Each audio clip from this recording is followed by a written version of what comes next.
Salut à tous! Ce soir, nous entamons un voyage qui nous transporte 3 millions d'années dans le passé, à l'époque où nos ancêtres parcouraient la savane africaine sous un soleil de plomb, affrontant des prédateurs que nous ne connaissons aujourd'hui qu'à travers des fossiles et des reconstitutions dans les musées. Nous parlons d'une époque où chaque lever de soleil était une victoire, chaque nuit passée survivre un triomphe silencieux de l'intelligence sur la force brute. Imaginez un instant, confortablement installé, peut-être par une froide nuit d'automne à Paris, bercé par le murmure lointain de la circulation que vos ancêtres directs n'avaient même pas le luxe d'une grotte, encore moins de murs de pierre ou de fenêtres à volets.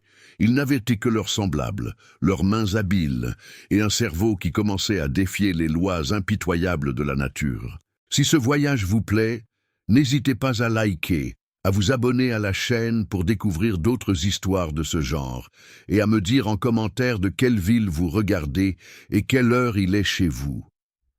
J'aime savoir que nous sommes connectés par-delà le temps et l'espace. Maintenant, tamisez la lumière, allumez peut-être une bougie, ou mettez un fond sonore discret, et embarquons ensemble pour ce voyage nocturne. Vous vous tenez dans une plaine ouverte d'Afrique de l'Est, il y a exactement 3 millions d'années.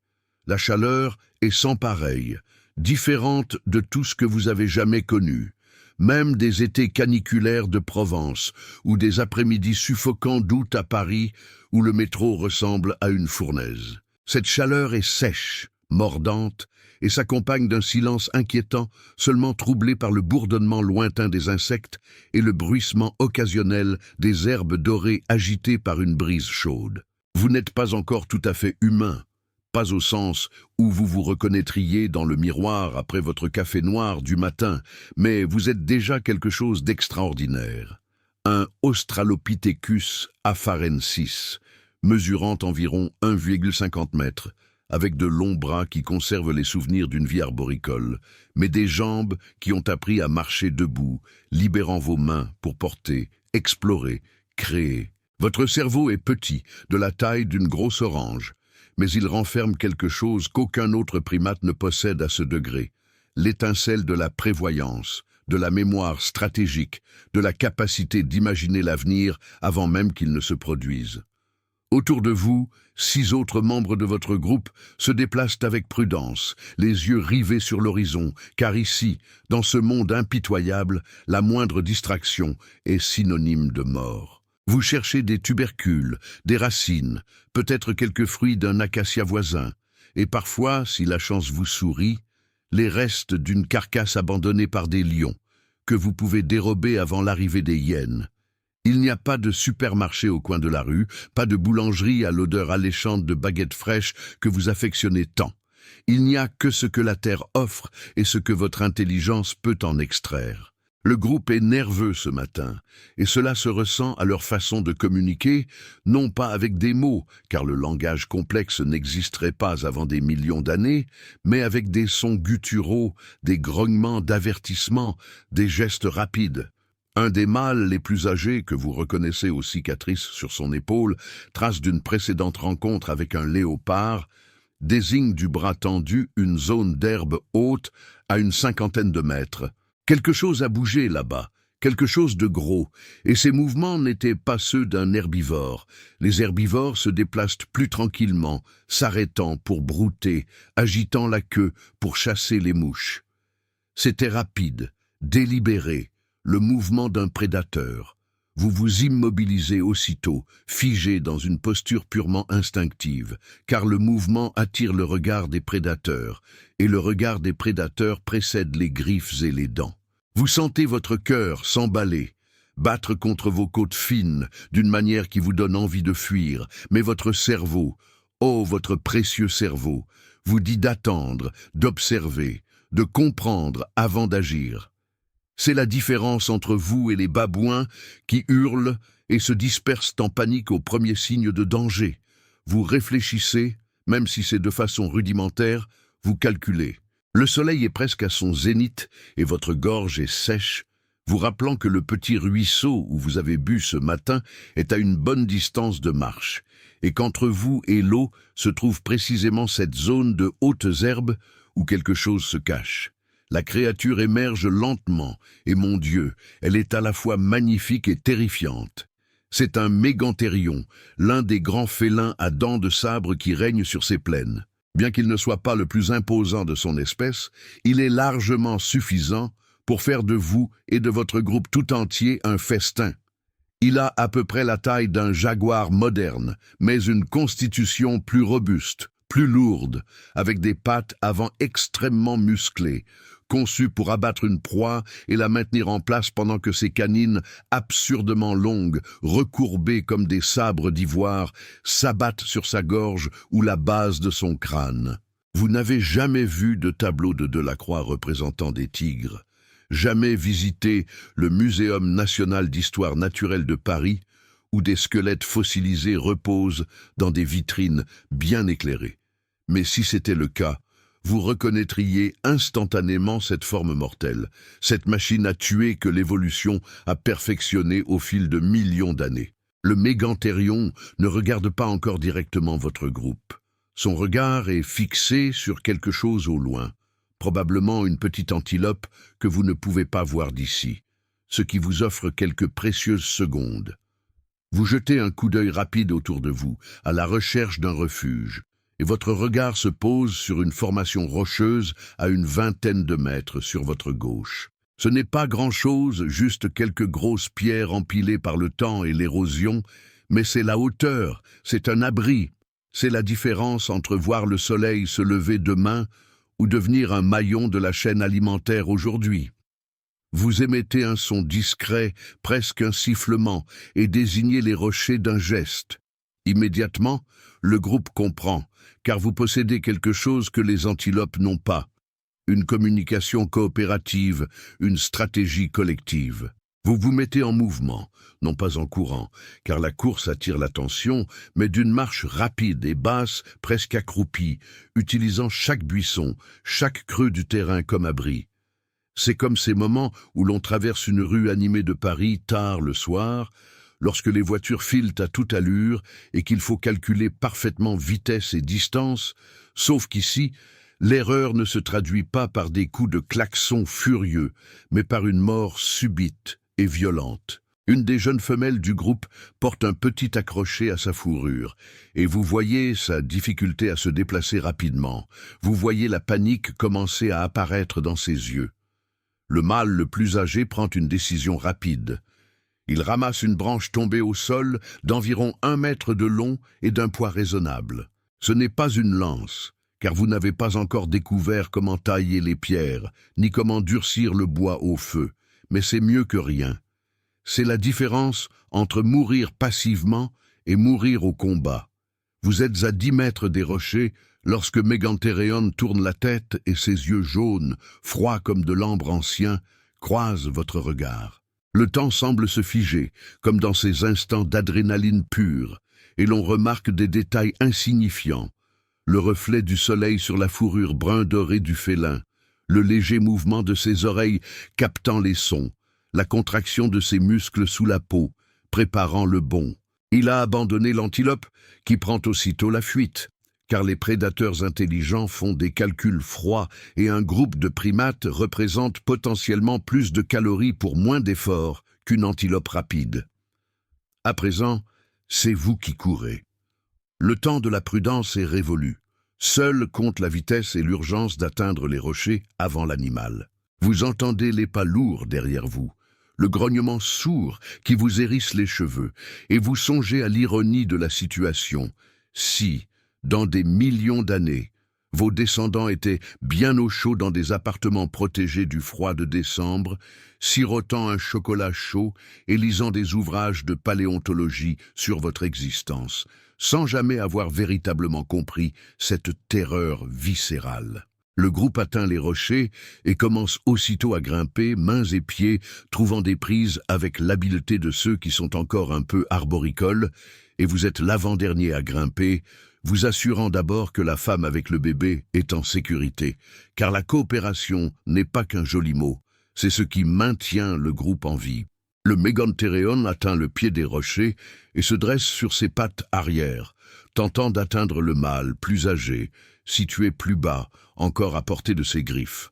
Ses longues canines, blanches et recourbées, sont maintenant exposées, et l'on comprend immédiatement pourquoi elles ont évolué ainsi. Non pas pour mordre à répétition comme un lion moderne, mais pour une seule morsure, parfaite et mortelle, qui atteint les artères principales ou la moelle épinière. Le mâle abat la branche de toutes ses forces, frappant le museau du félin. L'animal recule un instant, plus surpris que blessé, car les proies ne se défendent généralement pas. Elles fuient ou meurent. Un bref silence s'installe. Vous et votre groupe blottis les uns contre les autres sur les rochers à environ 3 mètres du sol, tandis que le Megantereon tourne en rond en contrebas, calculant si l'effort en vaut la peine, si le risque de grimper pour une proie qui a démontré sa capacité à coopérer et à infliger de la douleur est justifié. Vous restez là des heures, bien après que le félin a renoncé et est parti chercher une proie plus facile, car descendre trop tôt, c'est courir à sa perte, c'est risquer sa vie en espérant que le prédateur soit vraiment parti et ne se cache pas derrière ce buisson. Le soleil commence à se coucher, teintant la savane de nuances orangées et rouges qui rivalisent avec les couchers de soleil sur la Seine. Et vous savez qu'il vous faudra bientôt prendre une autre décision, car la nuit amène d'autres prédateurs, peut-être même plus dangereux. Lorsque vous descendez enfin au crépuscule, vous vous dirigez en groupe soudé vers un bosquet d'acacias où vous pourrez passer la nuit en relative sécurité, perché dans les branches les plus hautes. Personne n'est mort aujourd'hui, et voilà, c'est une victoire absolue dans ce monde impitoyable. Installé sur une branche, sentant l'écorce rugueuse contre votre peau, écoutant les bruits nocturnes de la savane qui entament leur symphonie de grognements, de grondements et de cris lointains, vous ignorez que vous jouez un rôle de premier plan dans l'un des chapitres les plus importants de l'histoire de la vie sur Terre. Vous ignorez que vos descendants domineront cette planète d'une manière inimaginable, qu'ils bâtiront des cités de pierre et de verre qui toucheront le ciel, qu'ils créeront des machines qui les emmèneront au-delà de l'atmosphère, qu'ils préserveront des récits sur ce qu'on appelle Internet, où des millions de personnes pourront découvrir votre histoire. Vous savez seulement que vous avez survécu à une journée de plus, et que demain, il faudra recommencer. Peut-être, qui sait, votre petit cerveau tire-t-il des leçons de chaque rencontre? Emmagasine-t-il des informations sur la façon dont le Megantereon chasse, sur la manière dont le groupe peut coopérer pour survivre? Il sème les graines de ce qui deviendra culture, tradition, savoir transmis de génération en génération. Tandis que la lune se lève sur la savane africaine, vous fermez les yeux, mais pas complètement, jamais complètement, car le sommeil profond est un luxe que vous ne pouvez pas encore vous offrir. Et demain promet de nouveaux défis, de nouvelles rencontres mortelles, de nouvelles occasions de prouver que l'intelligence, si infime soit-elle, peut triompher des dents et des griffes. Vous vous réveillez au concert des oiseaux à l'aube. Un son qui semble paisible, mais qui est en réalité un avertissement territorial. Chaque espèce criant sa présence au monde, revendiquant branches et territoires de chasse. La nuit s'est écoulée sans incident grave, bien que vous ayez été réveillé à plusieurs reprises par les bruits lointains de hyènes se disputant une carcasse, leurs rires hystériques résonnant à travers la savane comme si la mort elle-même avait un humour macabre. Votre corps est raide, endolori par une position inconfortable à la branche, et vous pensez, sans pouvoir l'exprimer, qu'il serait merveilleux d'avoir un lit aussi moelleux que ceux de vos descendants dans les appartements parisiens, avec des draps propres et des oreillers qui épousent parfaitement la forme de votre tête. Mais vous avez la branche, et la branche vous a maintenu en vie, alors d'une certaine manière, c'est le meilleur endroit au monde ce matin. Le groupe commence à descendre lentement. Le mâle le plus âgé toujours en tête, inspectant le sol autour de l'arbre à la recherche de traces fraîches, de signes qu'un prédateur est passé pendant la nuit et pourrait encore être dans les parages. La femelle avec son petit descend en dernier, toujours protégée, toujours au centre de l'attention collective. Car chaque bébé qui survit est un investissement dans l'avenir du groupe. C'est la continuation de la lignée. C'est la raison pour laquelle tous les autres risquent leur vie quotidiennement. Ce matin, la priorité absolue est l'eau, toujours l'eau. Sous ce climat, on peut survivre des jours sans nourriture, en se nourrissant de racines et d'insectes, mais sans eau, On tient à peine 48 heures avant que le corps ne commence à défaillir irrémédiablement. Le petit ruisseau où vous avez bu avant votre rencontre avec le Mégantéréon est à environ 1 heure de marche. Le chemin qui y mène est dégagé, exposé, le genre de terrain que les prédateurs affectionnent particulièrement, car il leur permet de repérer leur proie de loin et de planifier des embuscades avec une précision chirurgicale. Vous vous mettez à marcher en formation, non pas parce qu'on vous l'a appris dans une académie militaire, mais parce que des milliers de générations de sélection naturelle ont éliminé les groupes qui marchaient de façon dispersée et désorganisée. Les mâles les plus forts en périphérie, les femelles et les jeunes au centre, les yeux constamment en mouvement, chaque membre du groupe chargé de surveiller un secteur de l'horizon. C'est une coordination sans mots, une intelligence collective qui émerge de petits cerveaux individuels, mais unis par des liens sociaux profonds. Vous marchez et sentez la terre chaude sous vos pieds calleux, vous sentez le soleil commencer à vous réchauffer le dos et vous vous demandez, vaguement et sans parole, si la journée sera comme la veille ou si elle apportera de nouvelles horreurs, de nouvelles situations impossibles que vous devrez gérer avec pour seul guide votre instinct et l'aide incertaine de vos compagnons. Il y a quelque chose de différent dans l'air ce matin, une tension indéfinissable, comme lorsqu'on sort dans les rues de Paris un matin ordinaire et qu'on remarque plus de policiers que d'habitude, une démarche différente, comme si quelque chose s'était passé pendant la nuit sans qu'on le sache. Les herbivores qui peuplent habituellement le paysage, zèbres ancestraux et antilopes de toutes sortes, semblent tous se déplacer dans la même direction, non pas paniqués, mais avec une certaine hâte, et ce n'est jamais bon signe. Les herbivores possèdent des systèmes d'alerte impressionnants. Ils scrutent la savane comme on déchiffre les expressions des gens dans le métro, essayant de deviner qui passe une mauvaise journée et qui est amoureux. S'ils bougent, c'est qu'il y a une raison, et cette raison est généralement menaçante et mortelle. Le groupe s'arrête, se resserre inconsciemment, et le mâle le plus âgé fait quelque chose d'intéressant. Il ramasse une poignée de terre sèche et la jette en l'air, observant le vent la porter. Tu ne maîtrises pas encore totalement la météorologie ni les régimes de vent, mais tu sais déjà que les prédateurs chassent généralement avec le vent dans le dos, car celui-ci leur apporte l'odeur de la proie tout en masquant la leur. Le vent vient de l'est, du sens du courant, ce qui signifie que tout ce qui se trouve entre toi et l'eau peut te sentir arriver bien avant que tu ne le vois. La décision est prise en silence. Vous ferez un détour, empruntant un chemin plus long qui mène à une autre partie du ruisseau, un endroit où les berges sont plus boisées, offrant à la fois abri et voie de fuite. Cela ajoutera peut-être une demi-heure au trajet, et la soif commence déjà à se faire sentir, mais l'inconfort est infiniment préférable à la mort. En changeant de direction, vous remarquez quelque chose au sol, des empreintes fraîches dans le sable fin, près d'un buisson épineux. Ce ne sont pas celles de Mégantéréon. Elles sont plus grandes, plus lourdes, avec des marques de griffes qui ressemblent à de petits couteaux plantés dans la terre. Votre estomac se noue d'une peur instinctive, car vous reconnaissez ces marques. Vous les avez déjà vues. Ce sont celles de Dinophélis, le faux tigre à dents de sabre, moins spécialisé que Mégantéréon, mais non moins dangereux, voire plus, car il est plus adaptable. Il peut chasser au sol ou dans les arbres, s'attaquer à de grandes proies ou se contenter de petits primates comme vous. Le mâle le plus âgé aperçoit lui aussi les empreintes et grogne pour avertir. Et aussitôt le groupe accélère le pas, car des empreintes fraîches signifient que l'animal est passé par là il y a quelques heures, peut-être moins, et qu'il pourrait se trouver n'importe où dans un rayon de plusieurs kilomètres. Vous atteignez l'autre rive sans encombre, et la vue de l'eau ruisselant sur les galets est un spectacle presque insoutenable, comme lorsqu'on meurt de soif par une chaude journée d'été à Paris et qu'on trouve enfin une fontaine publique ou un café qui vous offre un verre d'eau sans vous en demander 3 €. Mais s'approcher de l'eau exige un protocole, une extrême prudence, car tous les animaux de la savane ont besoin de boire, et les prédateurs intelligents le savent et transforment les points d'eau en zones de chasse.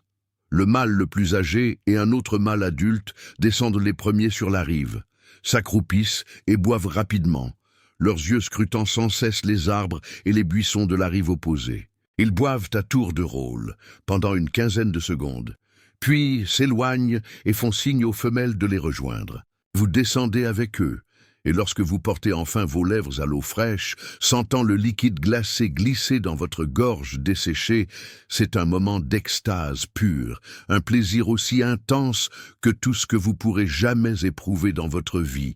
Plus intense encore, car il s'agit littéralement de survie, de la différence entre le bon fonctionnement de vos organes et leur défaillance. Vous buvez à grandes gorgées, peut-être trop, et sentez votre estomac se gonfler désagréablement, mais vous ne pouvez pas vous arrêter, car vous ignorez quand vous en aurez à nouveau l'occasion. C'est au moment où l'on boit, la garde relâchée quelques secondes seulement, que l'attaque survient, non pas là où on l'attendait, mais par derrière, depuis un endroit supposément sûr, juste derrière soi. Le Dinophélis devait suivre le groupe depuis un certain temps, se déplaçant en silence absolu à travers la végétation clairsemée, utilisant chaque ombre et chaque creux du terrain, attendant le moment précis où l'attention du groupe serait divisée. Il surgit de derrière un buisson à une dizaine de mètres à peine, et sa cible est claire. La femelle et son petit, car les prédateurs expérimentés savent que les mères, avec leurs petits, sont plus lentes, plus hésitantes à fuir, plus susceptibles de commettre des erreurs fatales, en essayant de protéger leur progéniture. Le cri d'alarme provient d'un des jeunes mâles qui était de garde, un son aigu et désespéré qui fait se retourner tout le monde instantanément, et ce que l'on voit glace le sang.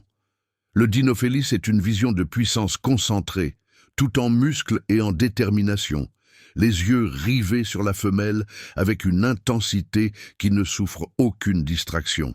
Ses canines moyennement longues exposées dans une grimace d'une pure intention meurtrière. Il est légèrement plus petit qu'un lion moderne, mais plus robuste, plus près du sol, avec des pattes avant incroyablement puissantes, faites pour attraper et abattre. Et il réduit la distance à une vitesse défiant les lois de la physique, comme si la gravité ne s'appliquait pas pleinement à lui. La femelle tente de fuir, mais son petit, agrippé à sa fourrure, la ralentit fatalement. En 3 secondes, le Dinophélis est sur elle, une patte avant la frappant dans le dos avec une telle force qu'elle s'écrase le visage contre le sol. S'ensuit un chaos organisé. Le groupe doit instantanément choisir entre 2 stratégies évolutives opposées, fuir et préserver la majorité, ou combattre et risquer la vie de tous pour un seul membre. Les groupes qui fuient systématiquement finissent par perdre leur cohésion sociale, perdant des membres jusqu'à ne plus pouvoir survivre. Les groupes qui combattent sans cesse périssent rapidement dans des batailles stupides contre des prédateurs supérieurs. L'équilibre, ce fragile équilibre, réside dans le fait de savoir quand agir, et cela exige de l'intelligence, de la communication, quelque chose qui commence à ressembler à une culture. Le mâle le plus âgé n'hésite pas, il saisit une pierre de la taille d'un poing sur la berge et se précipite sur la féline, lançant un défi mêlant peur et bravade. À sa grande surprise, 2 autres mâles le suivent, l'un portant une grosse branche, l'autre à main nue, mais tout aussi déterminé. Vous restez figé un instant, tous vos instincts de survie vous hurlant de fuir dans la direction opposée. Mais vous apercevez alors le petit, toujours agrippé à sa mère tombée, les yeux écarquillés de terreur, et quelque chose en vous, quelque chose que vos descendants appelleront empathie, altruisme ou simplement humanité, vous pousse à saisir une pierre vous aussi, et à suivre les mâles vers l'un des prédateurs les plus efficaces ayant jamais foulé la terre, sachant que vos chances de voir le coucher du soleil aujourd'hui ont considérablement diminué, mais incapable de faire d'autres choix. Dinophélis ne s'attendait pas à de la résistance. Cela se voit à son hésitation d'une fraction de seconde lorsqu'il aperçoit 4 primates accourir vers lui au lieu de se disperser paniqués comme le ferait un comportement normal et logique. Les prédateurs fonctionnent selon des calculs coûts-bénéfices profondément ancrés dans leur cerveau par des millions d'années d'évolution. Et l'équation a toujours été simple. Attaquer de petits primates, et ils fuient ou meurent en silence. Le repas est garanti avec un risque minimal. Mais ceci, c'est nouveau, c'est instinctif et perturbant. et l'on peut lire la confusion passagère dans ses yeux jaunes, tandis qu'il maintient sa patte appuyée sur le dos de la femelle à terre. Le mâle plus âgé arrive le premier et lance la pierre avec une force surprenante. Des années d'entraînement à lancer des objets sur des lézards et de petits animaux, servant enfin un but plus noble, et la pierre frappe l'épaule du félin avec un son creux et satisfaisant. Le Dinophélis grogne, un son qui vous fait vibrer la poitrine même à plusieurs mètres de distance. Un instant, on croit qu'il va ignorer la provocation et simplement tuer la femelle d'une morsure rapide au cou, en finir et s'occuper des désagréments plus tard. Mais voilà que le second mâle arrive et frappe les côtes de la féline avec la branche. Pas assez fort pour la blesser gravement, mais suffisamment pour lui faire mal, laissant entrevoir la possibilité que ce repas est un prix plus élevé qu'on ne l'aurait cru. Le félin lâche la femelle et se retourne face aux agresseurs. On comprend alors avec une clarté terrifiante qu'il ne chasse plus pour se nourrir. Il se bat pour la domination, pour affirmer sa suprématie sur la savane. Paradoxalement, cela le rend plus dangereux, car les prédateurs défendant leur territoire ou leur clan sont imprévisibles, contrairement à ceux qui chassent simplement. La femelle profite de ce moment de distraction pour s'éloigner en rampant, le petit toujours miraculeusement accroché à son dos. On aperçoit du sang sur son épaule, là où les griffes du Dinophélis ont déchiré sa peau, superficiellement, mais suffisamment pour laisser des marques qu'elle gardera toute sa vie, si elle survit encore aux prochaines minutes. Vous et les 3 autres hommes formez un demi-cercle irrégulier autour du félin, chacun tenant des objets improvisés ou simplement les poings serrés. Un instant suspendu s'installe, où personne ne bouge, où même les oiseaux semblent avoir cessé de chanter, où l'univers lui-même retient son souffle, attendant de voir ce qui se produira lorsque des créatures de 100 kilos, dotées de dents et de griffes, affronteront des créatures de 40 kilos, armées seulement d'une intelligence rudimentaire et d'un courage désespéré. Ce serait comme si, vous promenant tranquillement dans le jardin du Luxembourg par un après-midi de printemps, vous deviez soudain faire face à un ours, armé seulement d'un magazine roulé en boule et de votre seule volonté, sauf que vous ne pouvez pas simplement crier à l'aide, ni courir au café le plus proche pour appeler la police. Le Dinophélis passe à l'action. Il feint d'attaquer le mâle à sa gauche, puis pivote avec une vitesse fulgurante et bondit sur le jeune mâle à sa droite, celui qui ne tient que ses pattes nues, identifiant instinctivement le maillon faible de la chaîne de défense. Il parcourt les 3 mètres qui les séparent en moins d'1 seconde, griffes acérées, visant la poitrine et la gorge. Un mouvement qui a évolué pour abattre gazelles et antilopes, et qui devrait être parfaitement efficace sur un primate effrayé. Mais le jeune mâle n'est pas seul. Il a du renfort, sa famille, quelque chose qu'aucune gazelle n'a jamais eu. Le mâle plus âgé saute sur le dos du félin au moment précis de l'attaque, ses longs bras s'enroulant autour du cou du prédateur dans une tentative désespérée de le maîtriser. Le poids supplémentaire déséquilibre le Dinophélis. Son saut est trop court, et au lieu d'abattre complètement le jeune mâle, il ne fait que l'égratigner, ses griffes lacérant son bras sans atteindre les cibles vitales qu'il visait. Le félin est maintenant véritablement furieux, tremblant violemment pour tenter de déloger le primate accroché à son dos. Et vous profitez de ce moment de confusion pour courir et frapper la tête de l'animal de toutes vos forces, en la frappant sur le côté de la tête, juste derrière l'oreille, là où vous savez instinctivement que le crâne est plus fin et le cerveau plus proche de la surface. La pierre se brise partiellement à l'impact, des fragments lui coupant la main, mais l'effet sur Dinophélis est immédiat et spectaculaire. Il chancelle, désorienté, ses pattes arrière fléchissant un instant comme si elles avaient oublié comment supporter son poids. Le mâle plus âgé est projeté au sol, tandis que le félin se débat, tombant lourdement, mais se relevant aussitôt, son instinct de survie ne lui laissant aucune seconde de vulnérabilité. Dinophélis saigne maintenant. On peut voir un filet sombre couler le long de sa tête, là où votre pierre lui a ouvert une profonde entaille et sa posture a changé, comme si le calcul coût-bénéfice avait été revu et que les chiffres ne plaidaient plus en faveur de la poursuite de cette confrontation. Il recule de 2 pas, puis de 3, les yeux toujours fixés sur le groupe, mais le corps se préparant clairement à la retraite, et vous avancez d'1 pas à chaque fois qu'il recule, hurlant, agitant les bras, vous donnant l'air plus imposant et plus dangereux que vous ne l'êtes réellement. Ce n'est que du bluff. S'il décidait d'attaquer de nouveau, il tuerait probablement au moins 2 d'entre vous avant d'être contraint de battre en retraite. Mais les félins ne raisonnent pas en termes de probabilité et de statistiques. Ils raisonnent en termes de risques et de bénéfices, et la possibilité d'être blessé lui paraît désormais très réelle. Finalement, dans un dernier grognement qui tient davantage de l'avertissement que de la menace, Dinophélis se retourne et s'éloigne au trot, accélérant le pas dès qu'il prend de la distance. En 30 secondes, il a disparu dans la végétation clairsemée, comme s'il n'avait jamais existé. Le groupe se rassemble autour de la femme blessée. Vous n'avez ni antibiotiques, ni pansement, ni même la moindre notion de médecine, si ce n'est lécher les plaies pour les nettoyer. Mais vous avez une présence physique, un toucher rassurant, des sons doux qui lui font comprendre qu'elle n'est pas seule à souffrir. Les coupures à son épaule sont suffisamment profondes pour être graves, mais n'ont touché aucune artère importante.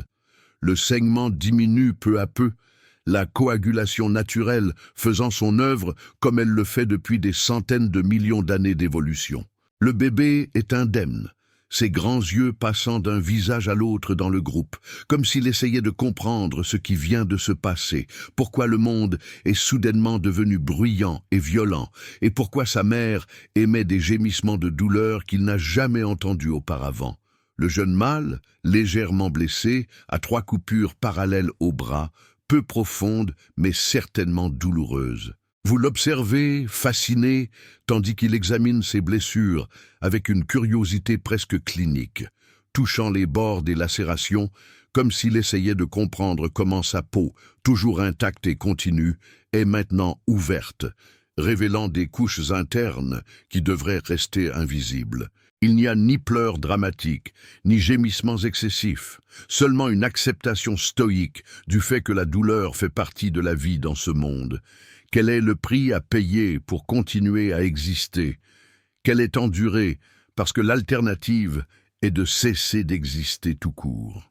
Vous vous attardez près du ruisseau plus longtemps qu'il ne serait prudent, laissant la femelle blessée se reposer et reprendre des forces. Vous buvez davantage d'eau, car l'affrontement a asséché la gorge de chacun, entre adrénaline et peur. Finalement, vous cherchez de la nourriture aux alentours, car la faim ne cesse pas pour autant, même après avoir frôlé la mort. Vous trouvez quelques tubercules en creusant avec un bâton pointu, rien d'exceptionnel, fibreux et légèrement amer. Mais les calories sont les calories, et vous mâchez méthodiquement tout en restant vigilant, les yeux scrutant l'horizon à la recherche du retour du Dinophélis ou de l'apparition d'autres prédateurs attirés par l'odeur du sang. Le soleil est haut. Il doit être presque midi. Vous n'avez aucune notion du temps, des horloges, ni de cette division arbitraire que vos descendants jugeront si importante.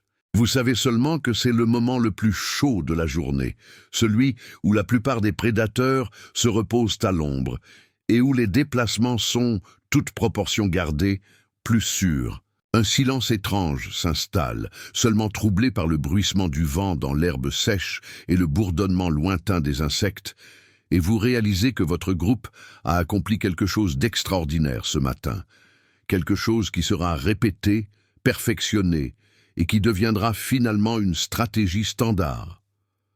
Vous avez tenu bon et combattu alors que cela semblait suicidaire.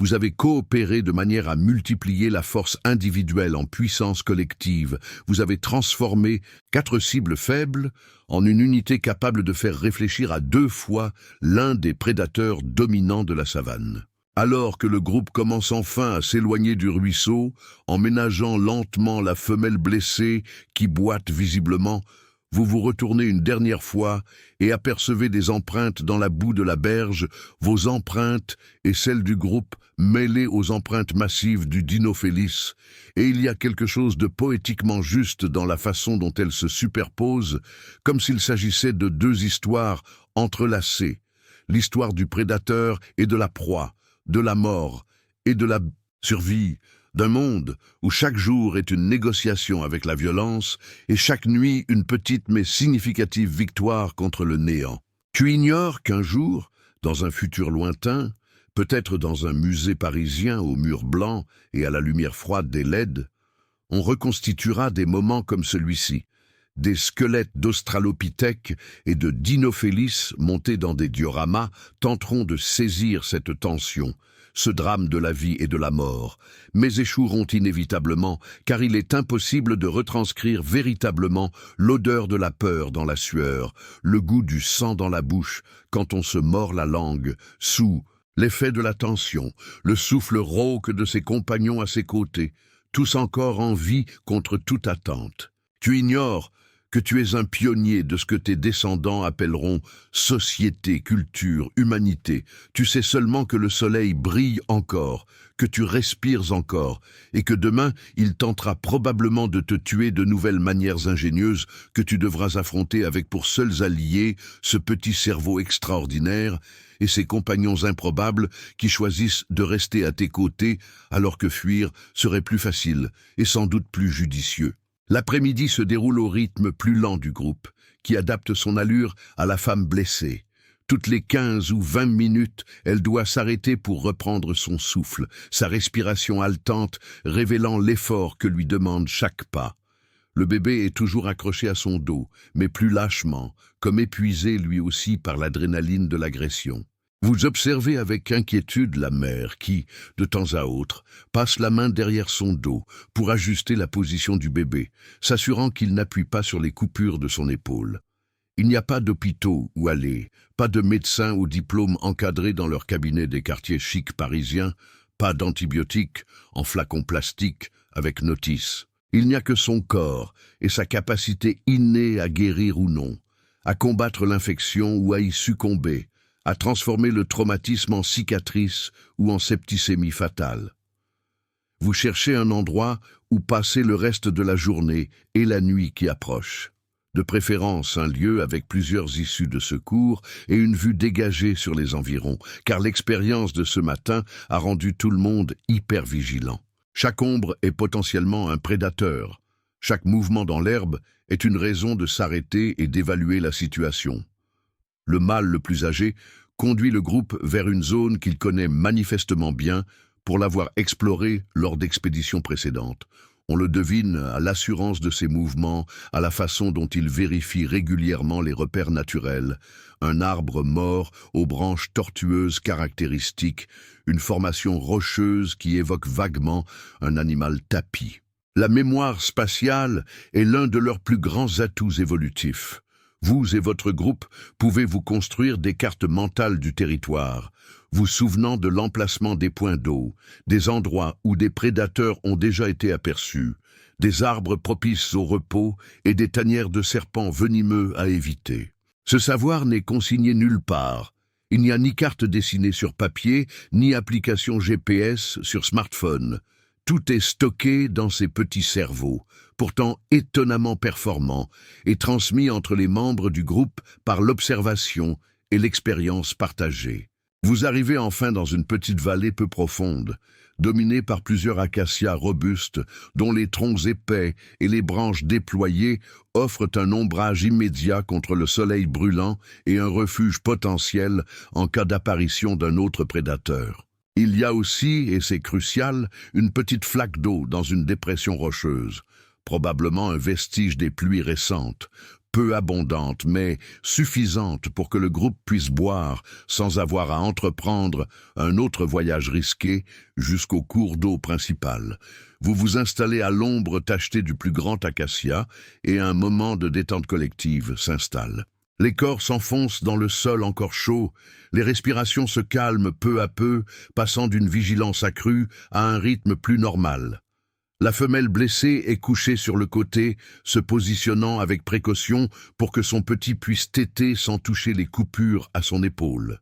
Vous observez le nourrisson s'agripper au sein et commencer à téter avec une urgence désespérée, comme si les événements traumatisants du matin l'avait autant affamé de réconfort que de nourriture. Le jeune mâle, le bras lacéré, examine à nouveau ses plaies, léchant cette fois les bords de sa langue râpeuse pour enlever le sang séché et toute saleté qui aurait pu s'y introduire lors de sa chute pendant l'attaque. C'est une hygiène primitive mais efficace.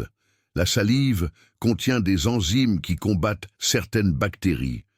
Et même si vous ne comprenez pas la biochimie en jeu, des générations de primates ont appris empiriquement que nettoyer les plaies de cette manière contribue à prévenir l'enflure et la fièvre qui précèdent souvent la mort. Vous examinez vos propres mains, vos paumes éraflées par des fragments de la pierre que vous avez utilisés comme arme, de petites coupures remplies de poussière et de particules de roche, et vous les nettoyez du mieux que vous pouvez, en crachant sur vos mains et en les frottant l'une contre l'autre, un rituel d'auto-soin à la fois instinctif et appris.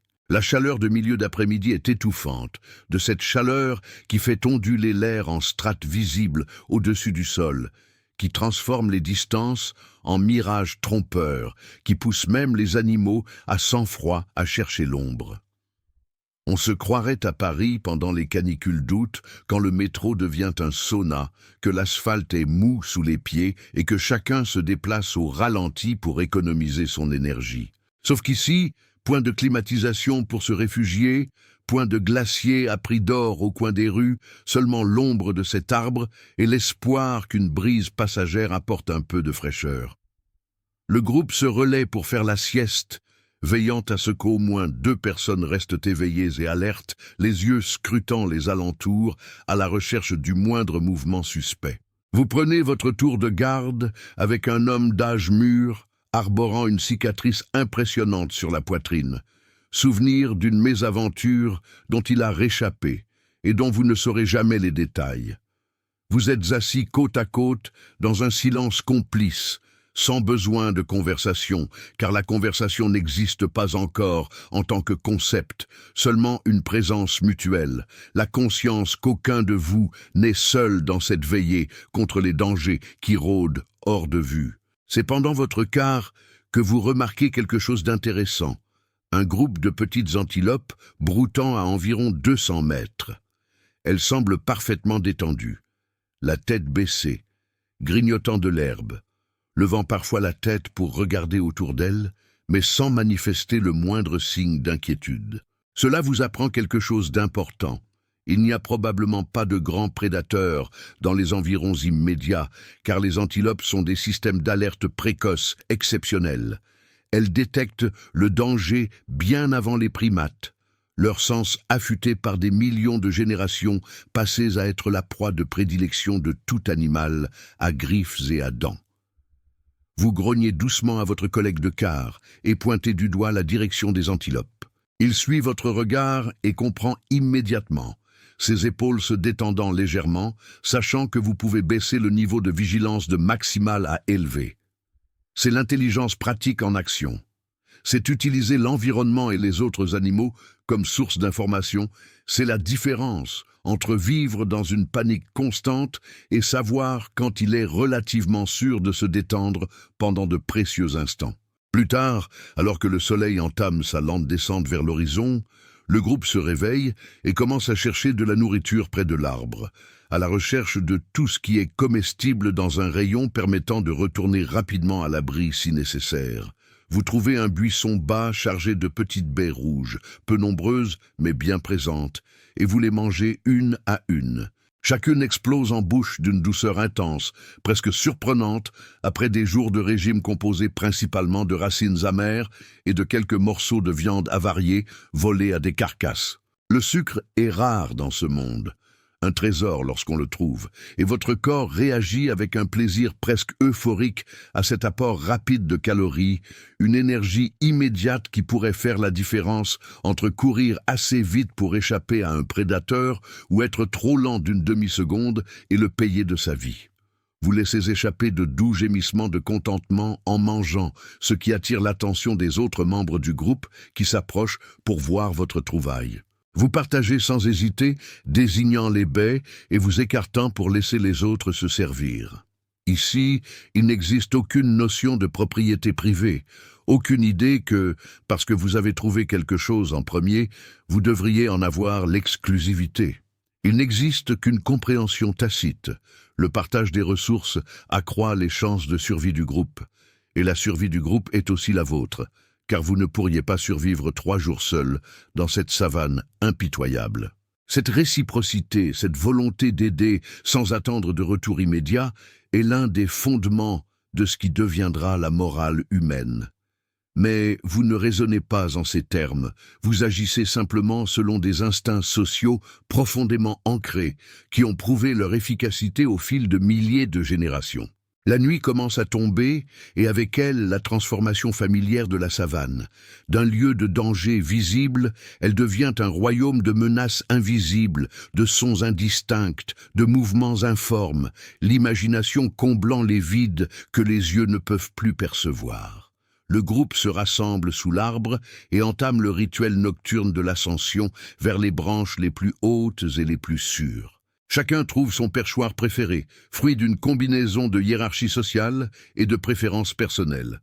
La femelle blessée a besoin d'aide pour grimper, ses mouvements étant visiblement entravés par la douleur à son épaule. Le mâle, le plus âgé, se place en dessous d'elle, lui permettant de prendre appui sur son dos et la poussant doucement du museau lorsqu'elle trébuche. C'est la coopération à l'état pur, la reconnaissance que la faiblesse passagère d'un membre n'est pas une raison d'abandonner, mais plutôt un appel à l'aide. Une fois tout le monde en place, il y a un temps d'ajustement et de réarrangement, les corps trouvant des positions qui permettront de dormir un peu sans risque de chute, et chacun retrouve sa place habituelle sur une branche du milieu, offrant un bon compromis entre hauteur et stabilité. Le bébé est blotti contre sa mère, émettant de temps à autre de doux sons auxquels elle répond par des caresses rassurantes, une conversation sans mots sur la sécurité, la présence et l'amour, d'une manière qui précède toute définition formelle de ses émotions. La lune se lève, presque pleine, baignant la savane d'une lumière argentée qui métamorphose le paysage familier en un spectacle étrange et onirique. Les ombres s'étirent en formes impossibles, chaque buisson dissimulant potentiellement des regards vigilants. Les bruits nocturnes commencent à se faire entendre. Le hurlement lointain des hyènes se rassemblant pour une chasse nocturne, le cri soudain d'un petit animal périssant violemment dans les griffes d'un hibou ou d'un serpent, le bruissement incessant des créatures nocturnes poursuivant leurs instincts de survie. Vos paupières s'alourdissent, mais vous résistez au sommeil encore quelques instants, savourant ce moment de calme relatif, cette brève parenthèse entre les dangers de la journée écoulée et les défis du lendemain. Vous ignorez que vous vivez l'une des périodes les plus cruciales de l'évolution humaine, celle où vos ancêtres passaient de primates arboricoles à marcheurs de la savane, celle où le cerveau se développait et où l'intelligence sociale devenait plus importante que la force brute. Vous ignorez que vos descendants, par-delà les abîmes du temps, vous verront, vous et votre groupe, comme des héros improbables, des pionniers ayant ouvert la voie à tout ce qui allait suivre, ayant affronté des tigres à dents de sabre armés de simples pierres et de courage, et ayant triomphé non pas toujours, mais suffisamment souvent pour que la lignée se perpétue, que l'histoire puisse s'écrire, qu'un jour naissent les villes, l'art, la musique, la science, et toutes les merveilles et les horreurs de la civilisation humaine.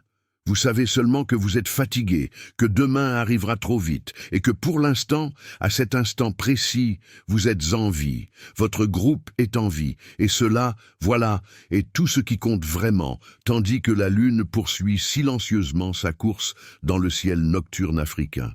L'aube se lève, enveloppée d'une fine brume qui recouvre la savane. Un phénomène rare à cette époque de l'année, mais pas impossible, transformant le monde en une succession de gris et de blancs, où des formes émergent peu à peu des ténèbres, tels des fantômes prenant forme. Vous vous réveillez transi de froid, une sensation inhabituelle car les nuits sont généralement à peine plus fraîches que les jours. Cette humidité ambiante vous absorbe la chaleur corporelle d'une manière que l'air sec ne saurait faire, et vous vous blottissez contre vous-même pour conserver votre température, rêvant vaguement de ces épaisses couvertures que vos descendants utiliseront dans les appartements parisiens durant les rudes hivers, peut-être même une de ces couettes en duvet qui ressemblent à des nuages, mais ne pèsent presque rien. Le groupe s'éveille progressivement, chacun réagissant au froid à sa manière. Certains se frottent vigoureusement les bras, d'autres se recroquevillent sur eux-mêmes en attendant que le soleil dissipe cette sensation de malaise.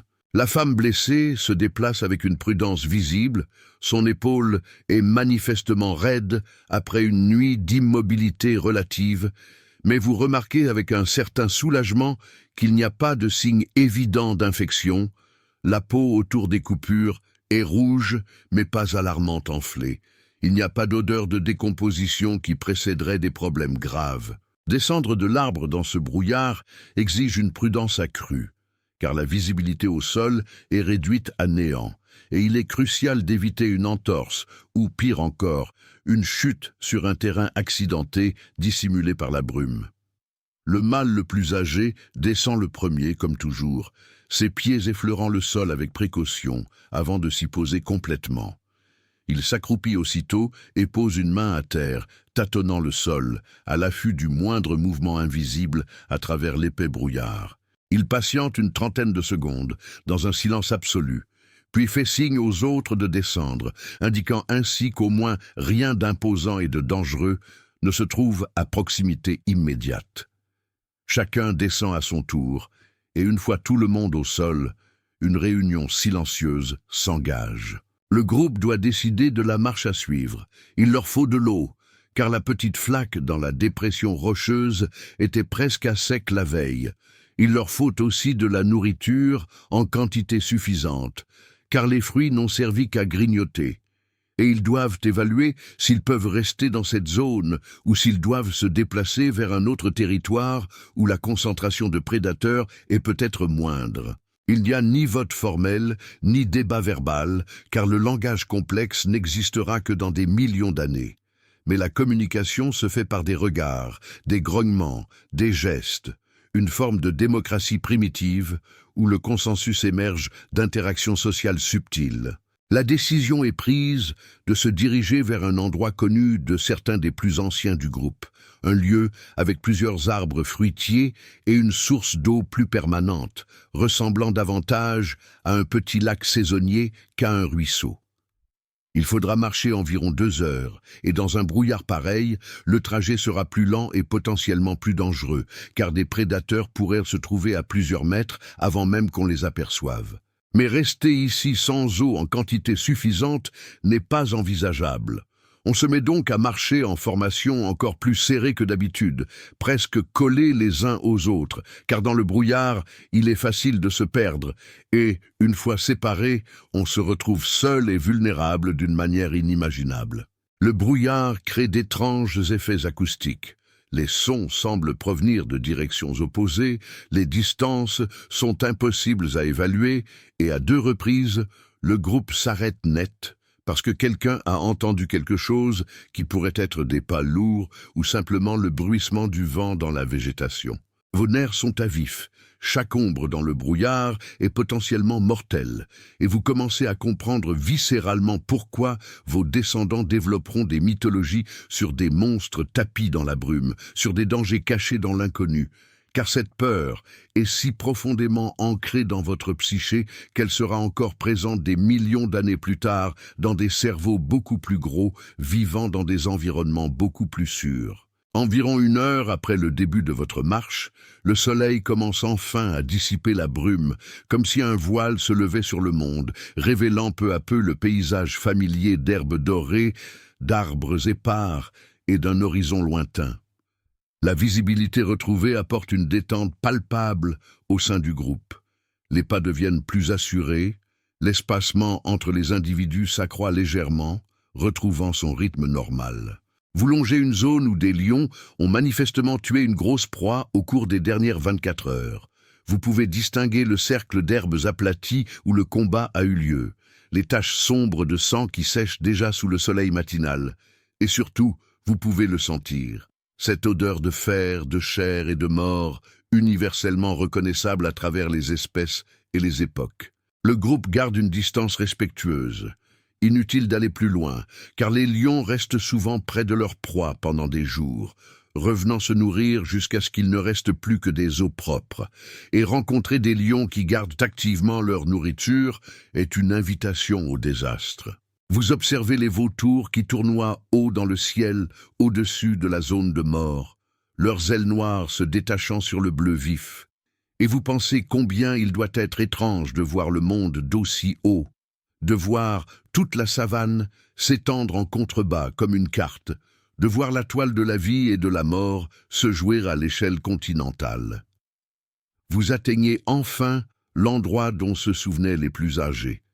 Et c'est encore plus beau que dans leurs souvenirs. Les pluies récentes ont rempli le petit lac à un niveau généreux, l'eau claire scintillant au soleil comme un miroir liquide, et les arbres environnants sont chargés de fruits à différents stades de maturité. C'est un véritable paradis comparé aux ressources rares de la zone que vous avez quittée, et un moment de joie authentique s'empare du groupe, des murmures de satisfaction, presque des rires, si seulement vous saviez ce qu'est le rire. Mais avant de se précipiter sur l'eau et les fruits, le mâle le plus âgé insiste pour une inspection minutieuse des environs. Et il a raison. Les lieux riches en ressources attirent tout le monde, herbivores et prédateurs, et croire qu'un endroit est sûr simplement parce qu'il est beau est une erreur fatale que les primates les plus naïfs ne commettent qu'une seule fois. La vérification révèle d'anciennes empreintes d'animaux divers, dont celles de grands félins, mais rien de récent, rien datant des dernières heures. Le groupe décide donc qu'il est suffisamment sûr de s'établir ici, au moins pour aujourd'hui, et peut-être plus longtemps si la situation reste favorable. L'eau est encore meilleure que celle du ruisseau, plus propre et légèrement plus fraîche, car le lac est suffisamment profond pour que le fond reste frais, même sous le soleil de plomb. Vous buvez jusqu'à être inconfortablement plein, puis vous buvez encore, car l'instinct vous pousse à profiter de l'eau abondante tant qu'elle est disponible, car on ne sait jamais quand la prochaine occasion se présentera. Les fruits sur les arbres sont d'une variété que vous reconnaissez, semblables à des figues sauvages, mais plus petites et plus sucrées. Le groupe passe les heures suivantes à festoyer, mangeant à satiété. Une expérience si rare dans cette vie de pénurie quasi constante que vous savourez chaque instant, chaque explosion de saveurs sucrées sur votre langue, chaque sensation de satiété enfin retrouvée, au lieu de simplement ne plus avoir faim. La femme blessée mange avec un appétit particulièrement vorace, son corps ayant besoin de calories supplémentaires pour alimenter le processus de guérison. Vous remarquez qu'elle se déplace un peu plus facilement maintenant, la douleur semblant s'atténuer. Le bébé explore son environnement pour la première fois depuis l'agression, descendant du dos de sa mère et se balançant en petits cercles autour d'elle, ramassant de temps à autre un fruit tombé et essayant de le mâcher avec ses dents encore en développement, paraissant à la fois concentré et confus face à tout le processus d'alimentation solide. Dans l'après-midi, un événement remarquable se produit. Un autre groupe d'australopithèques apparaît sur la rive opposée du lac, 8 ou 9 individus peut-être, et une tension extrême s'installe, tandis que les deux groupes s'observent mutuellement. Plusieurs scénarios sont possibles. Une escalade en confrontation violente pour le contrôle du territoire et des ressources, l'expulsion d'un groupe par l'autre, ou, plus difficile à dire, une coexistence pacifique si les deux camps estiment avoir suffisamment de ressources à partager. Vous n'êtes pas des chimpanzés qui tuent fréquemment les membres de groupes rivaux dans des embuscades brutales, ni des bonobos qui règlent leurs différends par des jeux et des relations sexuelles occasionnelles. Vous vous situez quelque part entre les deux, capable d'agression comme de coopération selon les circonstances. Le mâle le plus âgé de leur groupe et celui qui semble être le chef de l'autre groupe s'approche prudemment du bord de l'eau, s'arrêtant à une dizaine de mètres de distance. Un échange de vocalisation s'ensuit, ni vraiment amical, ni une déclaration de guerre, plutôt des négociations tendues, l'établissement de limites, la reconnaissance mutuelle que le combat pourrait entraîner des blessures pour les deux camps, blessures qu'aucun ne peut se permettre. Finalement, par un processus que vous ne comprenez pas pleinement mais que vous reconnaissez instinctivement, un accord tacite est conclu. L'autre groupe peut utiliser sa partie du lac, votre groupe conserve la vôtre, et tant que les deux groupes respectent cette division invisible, il n'y aura pas de conflit. Alors que le jour cède la place à la nuit, les deux groupes restent chacun de leur côté, mais parfaitement conscients de la présence de l'autre. Il y a dans cet arrangement quelque chose de presque civilisé, comme si l'on était voisins dans un arrondissement parisien, pas vraiment amis, mais qui s'étaient mis d'accord pour ne pas faire trop de bruit après 22 heures et pour tenir leurs chiens en laisse dans le couloir commun. Du haut de votre perchoir dans les branches d'un arbre, vous observez l'autre groupe, vous scrutez leurs interactions. Vous remarquez combien leur dynamique sociale vous semble à la fois familière et légèrement différente de la vôtre. Et vous percevez une lueur de ce que l'on pourrait appeler une curiosité anthropologique si nous avions le vocabulaire pour exprimer de tels concepts abstraits.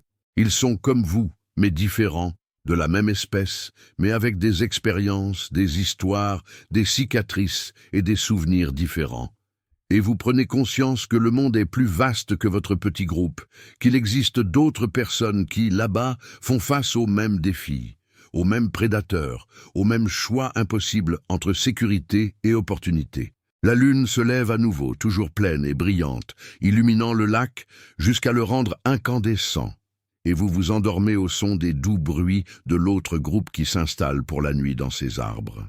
Il y a un étrange réconfort, à savoir que vous n'êtes pas complètement seul dans ce vaste monde dangereux, qu'il existe d'autres petits primates obstinés qui refusent de disparaître, qui persistent contre toute attente, qui affrontent chaque aube avec pour seules armes leur intelligence, leur coopération et une volonté farouche de survivre un jour de plus, puis un autre, accumulant les jours en semaines, les semaines en générations et les générations en millénaires, jusqu'à ce que, finalement, d'une manière impossible à prédire depuis cet arbre ce soir, tout cela mène à quelque chose d'extraordinaire, de terrible et de merveilleux appelé l'humanité.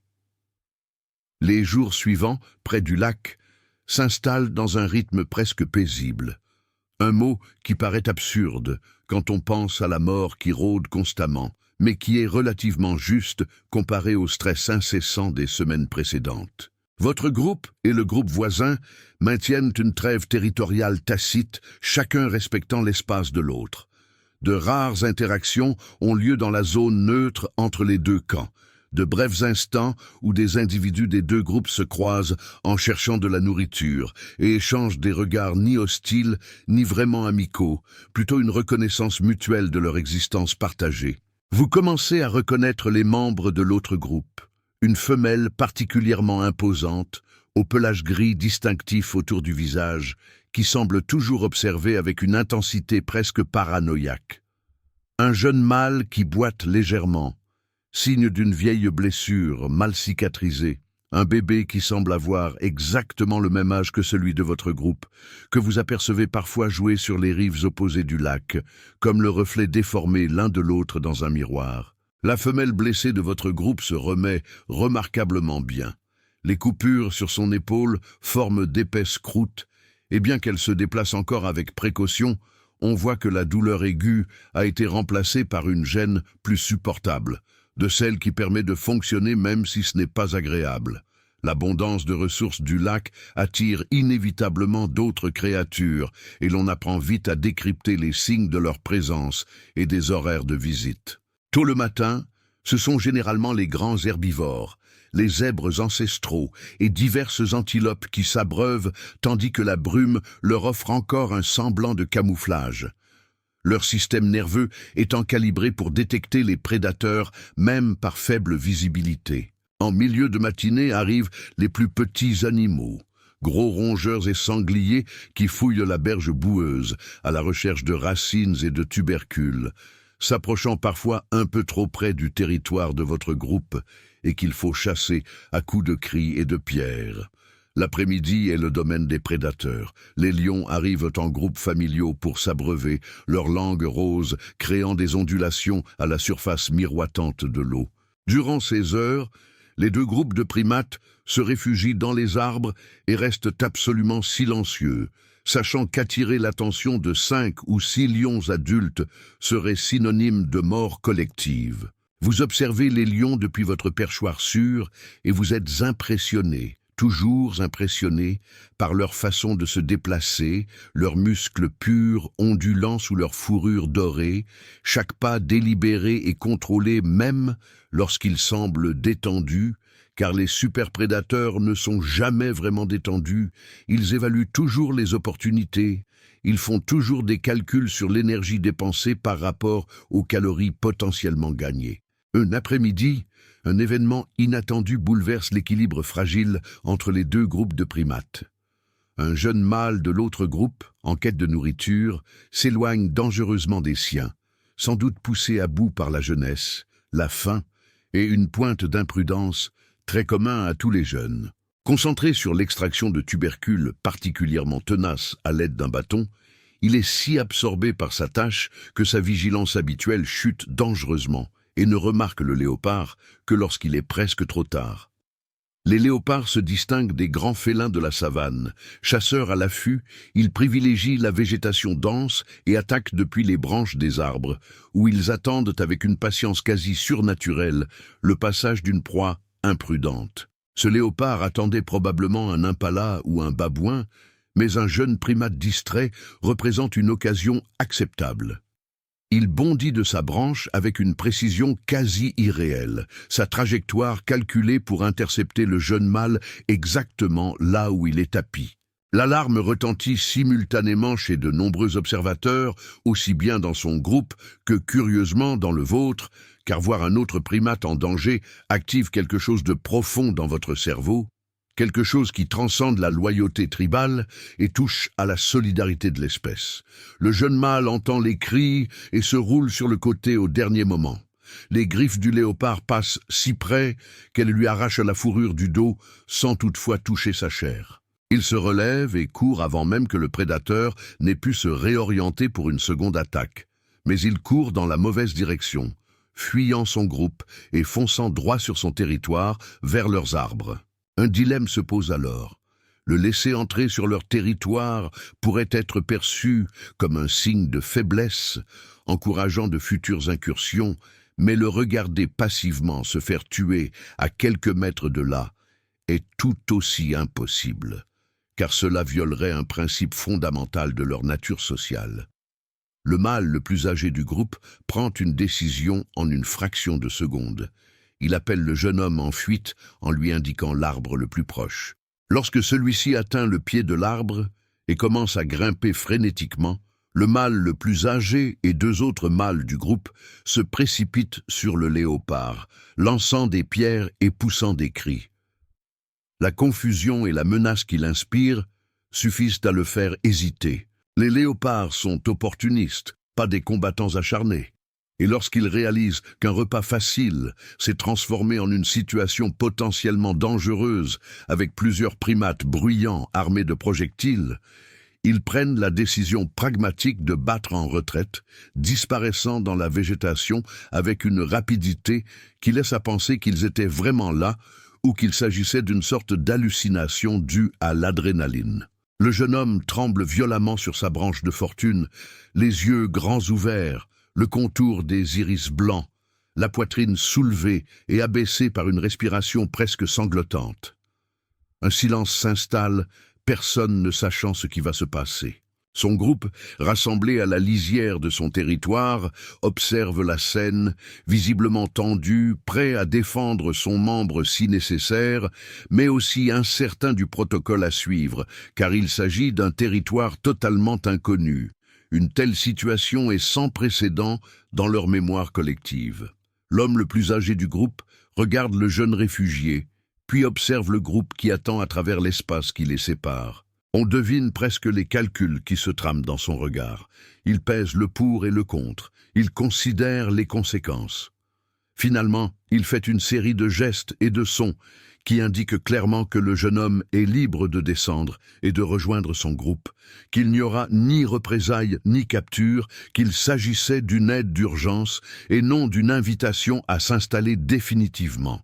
Le jeune homme descend prudemment, les yeux rivés sur les membres de son groupe, comme s'il s'attendait à ce qu'ils changent d'avis et attaquent, mais personne ne réagit agressivement. Il se contente de le regarder traverser le territoire neutre pour rejoindre son groupe, où il est immédiatement entouré, examiné et réconforté. Après cet incident, quelque chose change. Les interactions entre les deux groupes deviennent moins tendues, plus fréquentes, presque cordiales, dans les limites de ce que peuvent exprimer des primates non-verbaux. Il arrive qu'ils partagent des informations sur la localisation des prédateurs. Un membre d'un groupe émet des cris d'alarme spécifiques pour avertir les membres de l'autre groupe de la présence d'un lion caché dans les hautes herbes ou d'hyènes qui rôdent de trop près. On assiste même, chose surprenante, à une scène où deux jeunes mâles de groupes différents se livrent à ce qui ressemble à un jeu.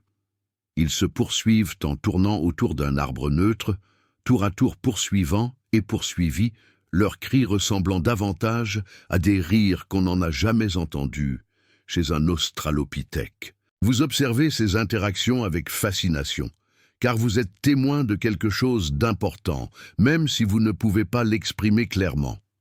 Vous voyez les prémices de ce que vos descendants appelleront une alliance, une communauté élargie, la reconnaissance que parfois la coopération avec des étrangers sert mieux les intérêts de tous qu'une compétition à somme nulle. Ce serait comme si vous viviez dans un immeuble parisien où, traditionnellement, chacun s'ignorait, mais qu'un événement dramatique survienne, peut-être un incendie ou une inondation, et que soudain, des voisins qui n'avaient jamais échangé un mot se mettent à collaborer, à partager leurs ressources, à découvrir que l'humanité commune transcende les minces murs qui les séparaient. Les journées au bord du lac s'étirent en semaines, puis en deux, et l'on commence à percevoir cet endroit non plus comme un simple campement temporaire, mais comme un lieu plus familier, une notion qui ne se définit pas par des mots, mais qui existe comme une sensation, un sentiment d'appartenance et de sécurité relative. La vie s'organise autour de rythmes spécifiques, se lever à l'aube, chercher de quoi se nourrir pendant les heures plus fraîches du matin, se reposer pendant la chaleur de midi, chercher à nouveau de quoi se nourrir en fin d'après-midi, et se réfugier dans les arbres au crépuscule.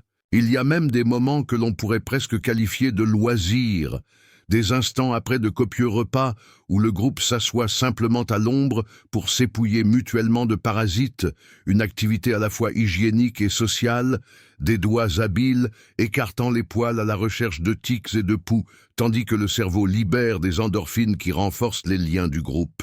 On participe à ces séances, laissant les autres nous épouiller et faisant de même à leur tour. Et il y a quelque chose de profondément satisfaisant là-dedans, quelque chose qui transcende la simple fonction pratique et qui touche à un besoin plus profond de contact physique, d'être pris en charge, d'appartenir au réseau de relations mutuelles qui définit le groupe. Mais les paradis, vous l'apprendrez à vos dépens, sont toujours éphémères en ce monde, et des changements imminents vous obligeront à prendre des décisions qui mettront à l'épreuve tout ce que votre groupe a appris en matière de coopération et de survie. Un matin, vous vous réveillez et constatez que le niveau de l'eau du lac a visiblement baissé pendant la nuit, la ligne de boue humide marquant l'endroit où la surface est désormais visible à plusieurs mètres du bord actuel. C'est alarmant, car la consommation d'eau par les animaux est insuffisante pour expliquer une baisse aussi brutale. Il doit y avoir une autre raison.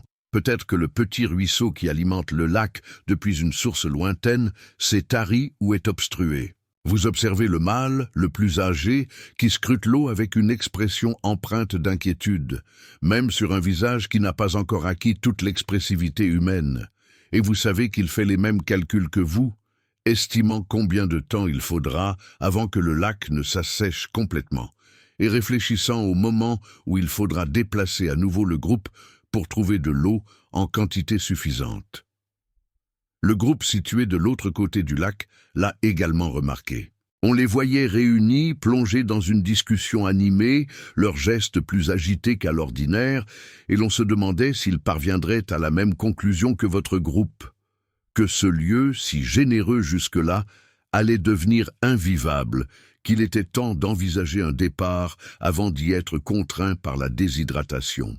Mais avant même que ces décisions puissent être prises, avant que les groupes puissent planifier leurs actions futures, Le destin intervint comme toujours en ce monde, avec une violence soudaine qui ne respectait ni les plans, ni les espoirs, ni aucune notion de justice. Tout ce que vous aviez construit ici, cette paix fragile et cette coopération hésitante, allait être mis à l'épreuve, révélant ainsi de quoi vos petits groupes étaient capables face à l'impossible. La catastrophe survient à midi, lorsque le soleil est au zénith et que la chaleur rend l'air presque solide, qu'il faut traverser en se frayant un chemin. La plupart des membres du groupe se reposent à l'ombre, dans une torpeur semi-consciente, tentant de conserver leur force en attendant le retour de températures plus clémentes. On entend d'abord un bruit qui ressemble au tonnerre lointain, mais qui se transforme rapidement en quelque chose de bien plus terrifiant. Le cri de nombreux grands animaux, fuyant en panique, des centaines de sabots martelant le sol, à un rythme qui le fait vibrer perceptiblement sous nos pieds. On se redresse brusquement, les yeux cherchant la source du bruit, et ce que l'on voit nous glace le sang, une sensation qu'aucune chaleur ambiante ne saurait apaiser. Un immense troupeau d'herbivores fonce droit vers le lac, non pas le trot organisé d'animaux se déplaçant vers de nouveaux pâturages, mais la fuite désordonnée de créatures terrifiées. Derrière elles, invisibles pour l'instant, mais certainement présente, car aucune autre explication ne saurait justifier une telle terreur collective, se cachent tous les prédateurs disponibles à quelques kilomètres à la ronde, profitant de la panique. Les mouvements de foule sont des extinctions massives miniatures. Ils ne contournent pas les petits obstacles, ils les écrasent, et tout ce qui se trouve sur leur passage, qu'il s'agisse d'un buisson, d'un rocher ou d'un primate malchanceux, est simplement broyé sous des milliers de tonnes de poids animal, se déplaçant à des vitesses qui défient leur fragile capacité à s'échapper. Le mâle le plus âgé hurle des avertissements, gesticulant frénétiquement vers les arbres, et le groupe réagit avec une rapidité née de millions d'années de sélection naturelle, favorisant ceux qui peuvent réagir aux menaces en quelques secondes plutôt qu'en quelques minutes. Vous vous précipitez vers les arbres les plus proches et commencez à grimper, vos doigts et vos orteils trouvant des prises avec une précision automatique, vos muscles brûlant d'effort, mais l'adrénaline masquant l'inconfort. La femelle avec le petit a du mal, son épaule guérie mais pas encore complètement forte, protestant contre les exigences de l'escalade rapide. Et vous voyez le petit glisser légèrement de votre main pendant qu'elle grimpe, ses minuscules doigts perdant le contact pendant une seconde terrifiante avant de s'agripper à nouveau à sa fourrure. Vous vous penchez, saisissez son bras et tirez, unissant votre force à la sienne, et ensemble vous parvenez à atteindre une branche assez haute quelques secondes avant que la première vague d'animaux en fuite ne déferle sur la zone. Ce sont des gnous anciens, plus grands et plus robustes que leurs homologues modernes, leurs yeux révulsés révélant un blanc immaculé, la bave jaillissant de leurs gueules ouvertes, et ils frappent les arbres où leur troupeau s'est réfugié avec un impact qui fait trembler les troncs, balancer violemment les branches, et vous vous accrochez de toutes vos forces, craignant d'être secoués et de tomber directement dans cette marée de corps et de sabots qui vous réduirait en quelques secondes à un simple grain de sable sur la terre. Le troupeau se divise autour des plus grands arbres, mais certains animaux percutent de plein fouet les troncs élancés. Le craquement des os est audible, malgré le vacarme assourdissant de milliers de sabots.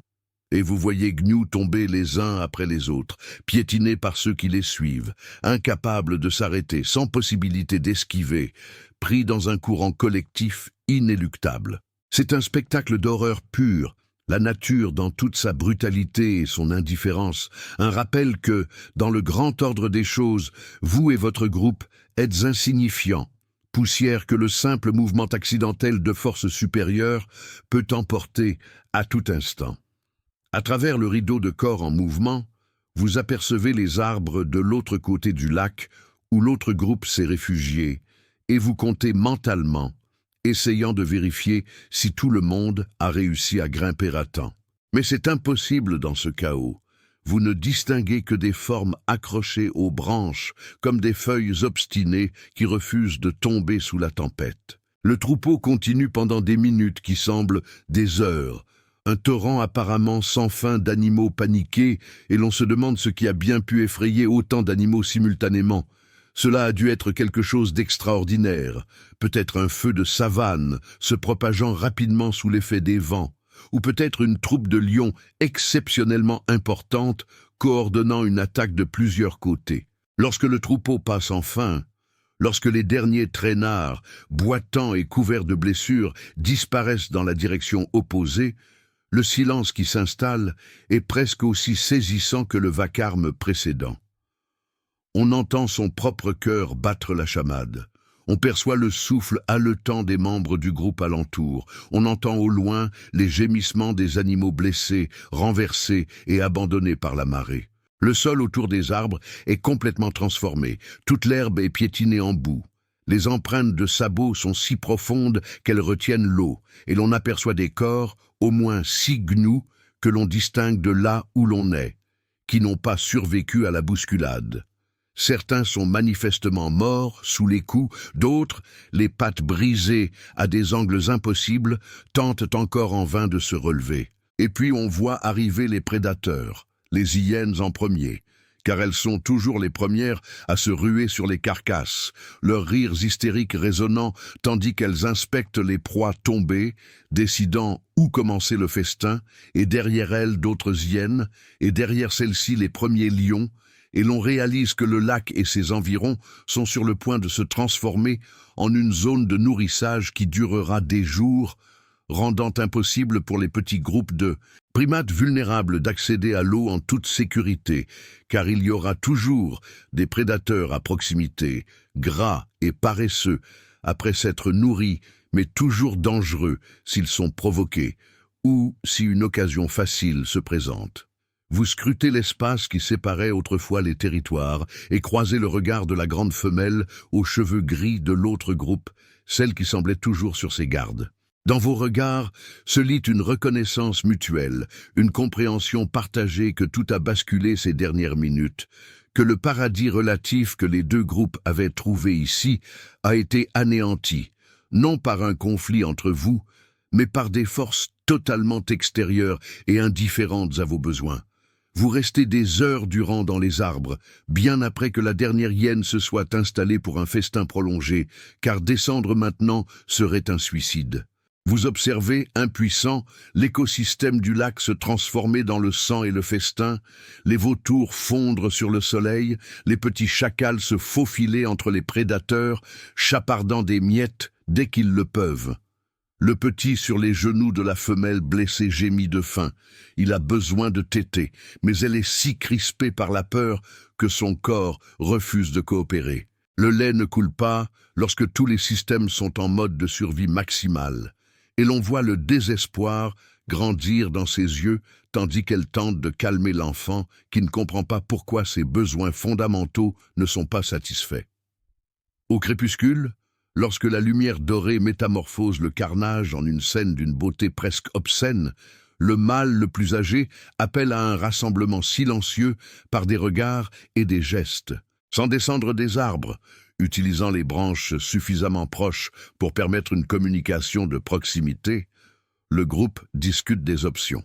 Elles sont peu nombreuses, impossible de rester, car la concentration de prédateurs ne fera qu'augmenter à mesure que la nouvelle du festin se répandra à travers les mystérieux réseaux de communication animale.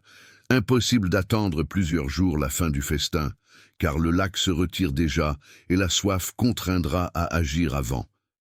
Il faut partir, et vite, idéalement demain à l'aube, lorsque les prédateurs nocturnes se retirent pour la nuit et que les prédateurs diurnes ne sont pas encore pleinement actifs. La question devient alors celle de la direction à prendre. On pourrait rebrousser chemin, mais cette zone présente elle aussi ses propres problèmes de prédateurs. On pourrait suivre le troupeau en espérant qu'il finisse par mener à de nouveaux points d'eau.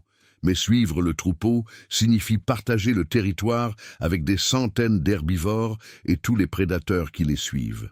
Ou vous pourriez tenter une approche totalement nouvelle. Explorer un territoire inconnu avec des risques complètement imprévisibles, mais aussi potentiellement des opportunités. C'est alors que vous pesez le pour et le contre de ces options impossibles que vous remarquez un mouvement dans le groupe voisin. Eux aussi sont manifestement en pleine discussion stratégique. Et soudain, un événement extraordinaire se produit. Le mâle le plus âgé commence à se frayer un chemin à travers les branches vers le territoire neutre, et après un instant d'hésitation, le mâle le plus âgé de son groupe fait de même. Ils se rencontrent alors au milieu, sur une épaisse branche qui surplombe l'espace entre les zones, planant au-dessus du sol infesté de prédateurs. Vous ne pouvez entendre leurs échanges, mêlant vocalises, gestes et expressions, mais leur langage corporel trahit le sérieux de la négociation, la gravité de la situation. Après une quinzaine de minutes d'intenses échanges, ils retournent chacun à leur groupe respectif. Le mâle le plus âgé rassemble son groupe voisin et par une série de gestes élaborés, leur communique une idée à la fois évidente et révolutionnaire. Les deux groupes voyageront ensemble, au moins temporairement, unissant leurs forces et leur système de surveillance. Cette alliance augmentera leurs chances de détecter rapidement les prédateurs et leur capacité de défense si nécessaire, car, à cet instant précis, la coopération entre les groupes offre de meilleures chances de survie que la compétition. La nuit tombe sur le carnage en contrebas et vous tentez de dormir, agrippé à votre branche, mais c'est presque impossible. L'angoisse vous submerge. Demain, ce voyage en territoire inconnu, cette expérience inédite de deux groupes fusionnant, 1001 façons dont tout pourrait mal tourner. Vous entendez les prédateurs en contrebas, le bruit de la chair déchirée, des os brisés pour en extraire la moelle, des combats sporadiques de hyènes cherchant à s'emparer du territoire des lions. Vous pensez à vos descendants qui, à Paris, dormiront dans des lits douillets, dans des appartements sûrs. Certains feront peut-être des cauchemars, poursuivis par des monstres. Leurs esprits inventeront des terreurs imaginaires, car les vraies terreurs auront largement disparu de leur vie. Mais vous n'avez pas besoin d'inventer de monstres, car ils sont littéralement sous vos pieds, séparés par quelques mètres d'air, de bois, et par votre propre équilibre précaire. La lune se lève, baignant tout d'argent, et vous voyez pour la dernière fois ce lieu qui fut votre foyer temporaire. Ce lac qui offrait abondance et paix relative, et qui est désormais cerné par la mort, les prédateurs et les promesses de sécurité non tenues. Vous savez qu'à l'aube, vous partirez et peut-être ne reviendrez jamais, que ce chapitre se termine ici et qu'un nouveau commence demain. Et vous espérez, de tout l'espoir désespéré qu'un petit cerveau, aussi remarquable soit-il, peut concevoir, que votre groupe et le nouveau groupe élargi survivront aux épreuves qui ne manqueront pas de survenir, que la coopération que vous tentez de mettre en œuvre suffira face à des obstacles qui semblent insurmontables, que le matin n'apportera pas une fin, mais la continuation de cette histoire improbable de primates obstinés qui refusent d'accepter l'extinction comme un destin inévitable. L'aube se lève avec des couleurs d'une intensité particulière. Rose, orange et rouge se répandent sur l'horizon, comme si le ciel lui-même portait les stigmates de la violence de la veille. Vous vous réveillez raide et endolori après une nuit de sommeil fragmenté, jamais confortable, mais qui cette nuit semble particulièrement éprouvante. Le groupe avance dans un silence quasi rituel, chacun faisant mentalement le point sur sa condition physique, évaluant son niveau d'énergie, se préparant psychologiquement à un voyage qu'ils savent tous éprouvant, au-delà de ce qu'ils peuvent à peine imaginer. En contrebas, le carnage se poursuit, mais les prédateurs ont changé de rôle. Les hyènes et les lions nocturnes ont cédé la place aux vautours et aux chacals diurnes, la vie et la mort suivant leur cycle éternel, indifférentes à vos préoccupations mesquines. Le mâle, le plus âgé, ouvre la marche, inspectant soigneusement chaque approche du sol, s'assurant qu'aucun prédateur opportuniste n'ait décidé d'attendre sous les arbres des primates imprudents. Un à un, le groupe descend, les muscles protestants, les articulations craquant, mais tous atteignent le sol sains et saufs, prêts à repartir. Le groupe voisin descend lui aussi de ses arbres, et un bref instant de convergence s'installe lorsque les deux groupes se rejoignent en terrain découvert.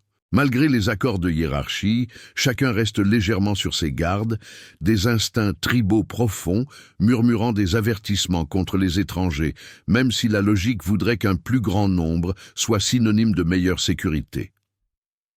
Vous fusionnez en une formation unique et étrange, ni complètement intégrée, ni totalement séparée, comme deux organismes distincts ayant convenu de se déplacer en tandem. Les membres de chaque groupe restent généralement près de leurs compagnons habituels, mais se mêlent parfois aux marges où les jeunes curieux ou les individus particulièrement sociables testent les limites de cette nouvelle alliance. Le groupe réuni compte désormais 17 individus, un nombre impressionnant comparé aux 6 ou 7 auxquels vous étiez habitués. Il y a là une force psychologique indéniable, le sentiment d'être une force que même les plus grands prédateurs ne peuvent ignorer. Qu'attaquer ce groupe exigerait des calculs plus précis que d'attaquer un groupe plus petit et plus vulnérable. Vous commencez à vous éloigner du lac. Personne ne se retourne car regarder en arrière invite au regret, à la nostalgie et à des émotions qui ne servent pas la survie à cet instant précis. Il n'y a qu'un mouvement vers l'avant, toujours vers l'avant. Après leur concertation, les deux hommes les plus âgés choisissent une direction, celle d'une chaîne de collines basses visibles à l'horizon nord-est. Ils estiment que les collines abritent souvent des sources, l'eau jaillissant de nappes phréatiques, et que l'altitude offre des avantages tactiques pour l'observation et la défense. Il faut compter au moins une journée de marche, voire deux selon le nombre de pauses nécessaires pour permettre aux plus faibles de se reposer. La savane est différente de celle qui borde le lac. Plus sèche, l'herbe plus courte et plus brune, les arbres plus clairsemés et plus tortueux, comme s'ils luttaient contre les rigueurs de l'hiver. Le soleil se lève rapidement, apportant avec lui une chaleur accablante, même pour ceux à qui vous êtes habitués. La soif devient une préoccupation majeure, car personne n'a eu le temps de s'hydrater correctement avant de partir. Le lac était trop entouré de prédateurs pour permettre d'approcher la rive en toute sécurité.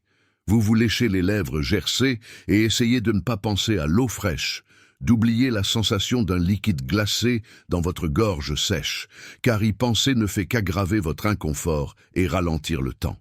En milieu de matinée, la nouvelle alliance est mise à l'épreuve pour la première fois, lorsque des sentinelles repèrent un nuage de poussière soulevé à environ 1 kilomètre à gauche du groupe, un mouvement caractéristique des grands prédateurs à leur poursuite.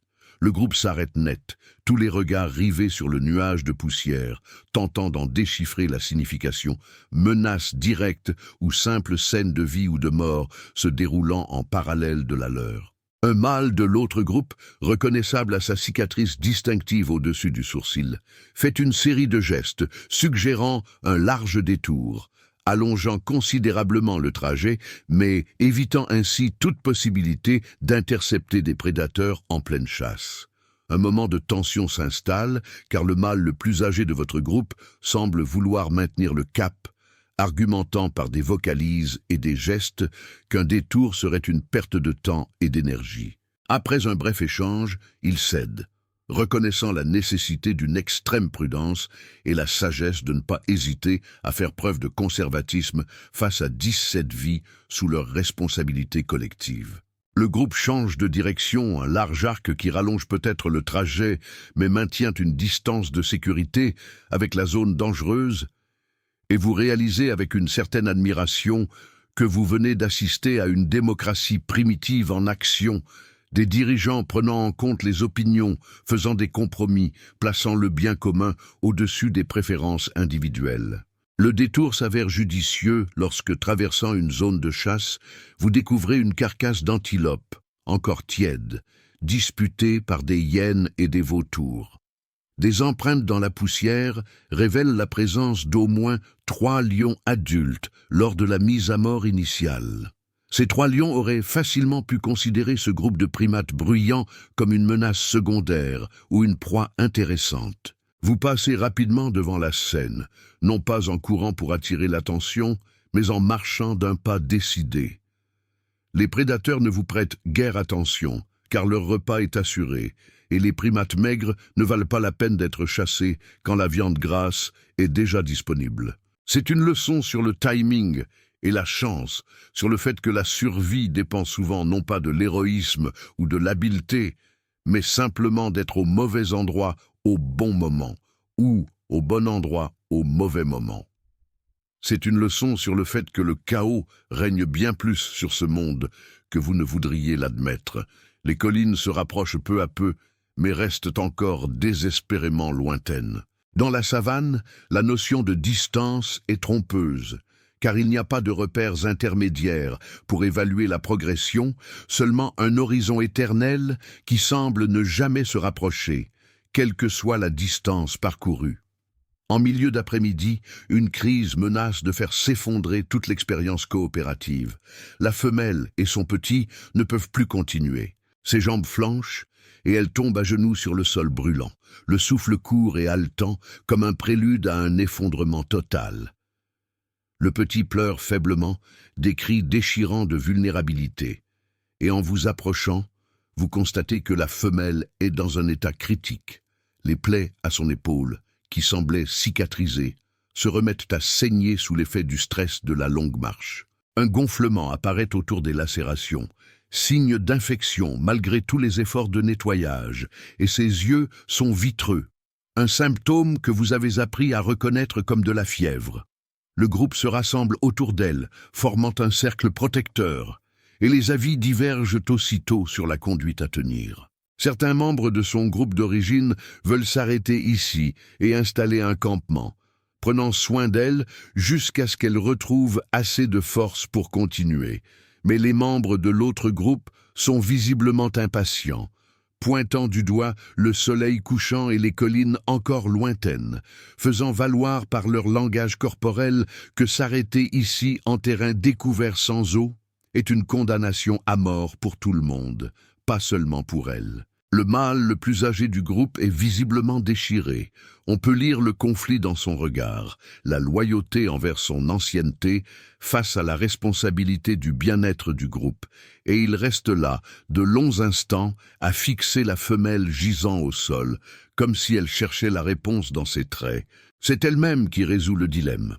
Elle tend la main et touche le bras du mâle, croise son regard et par une série de vocalises et de gestes communique un message clair, même sans mots complexes. Elle lui dit de continuer, de guider le groupe, y compris son petit, vers la sécurité, qu'elle se reposera ici et les rejoindra peut-être plus tard, une fois ses forces revenues. Et chacun comprend que c'est un doux mensonge, qu'elle sait et que tous savent qu'une fois abandonnée, elle ne les atteindra jamais, que des prédateurs la trouveront en quelques heures, voire quelques minutes. Mais c'est un mensonge qui permet au groupe de survivre sans le poids insoutenable d'une culpabilité absolue. Le mâle plus âgé hésite, puis fait quelque chose d'extraordinaire. Il s'accroupit et détache doucement le bébé du dos de la mère, transférant l'enfant sur son propre corps, certes peu adapté, et le bébé proteste violemment, hurlant et tendant les bras vers sa mère.